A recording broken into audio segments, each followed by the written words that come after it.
আমি অঞ্জন এবং সাফিয়ে হাইকিং করে এলাম সিলেটের বিছনাকান্দি, লক্ষণচড়া, পান্তুমাই ঝর্ণা, মায়াবী ঝর্ণা এবং জাফলং 0 পয়েন্ট।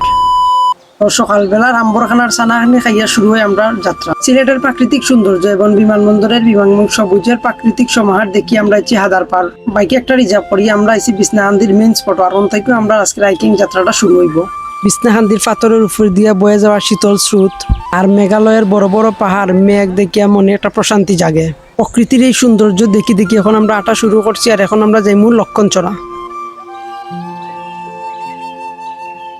লক্ষণচড়া আসলে অনেক সুন্দর একটা জায়গা, কিন্তু নীলপর্দার লাগিয়ে সৌন্দর্যটা তেমন দেখা যায় না। আর এটা মনে হয় ভারতের একটা অংশ পড়ছে এই লক্ষণচড়াটা।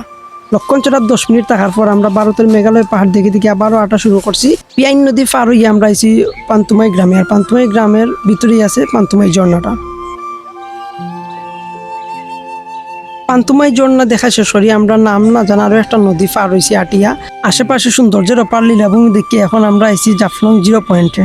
আমরা হাইকিং এর শেষ স্পট আসলো মায়াবী ঝর্ণা এবং জাফলং 0 পয়েন্ট। সিলেটের অদেখা সৌন্দর্যগুলো আজকে দেখছি এবং আপনার কাছে এগুলো আমরা শেয়ার করছি। আপনারা একটা বার সিলেটের বর্ডার সাইড এরিয়াগুলো হাইকিং করবা এবং সিলেটের অদেখাগুলা আপনারা নিজ চোখে দেখবা। শেষ করলাম আজকের প্ল্যানটা। আমরা আজকে খুব সুন্দরভাবে হাইকিংটা শেষ করছি। প্রথমে আমরা গেছি বিছনাকান্দি থেকে আমরা আইছি লক্ষণচড়ার থেকে আমরা আছি পান্তুমাই ঝর্ণা। আর পান্তুমাই ঝর্ণাটা শেষ করি আমরা এলাম জাফলং 0 পয়েন্টে। তো খুব সুন্দরভাবে আজকে সাকসেসফুল হয়েছি আজকে আমরা প্ল্যানটা। আর আজকে আমরা 3 জনই আসলাম, এই সাফি, আমি আর অঞ্জন। দেখা হইব অন্য কোনো ভিডিও। সব ভালো থাকুক।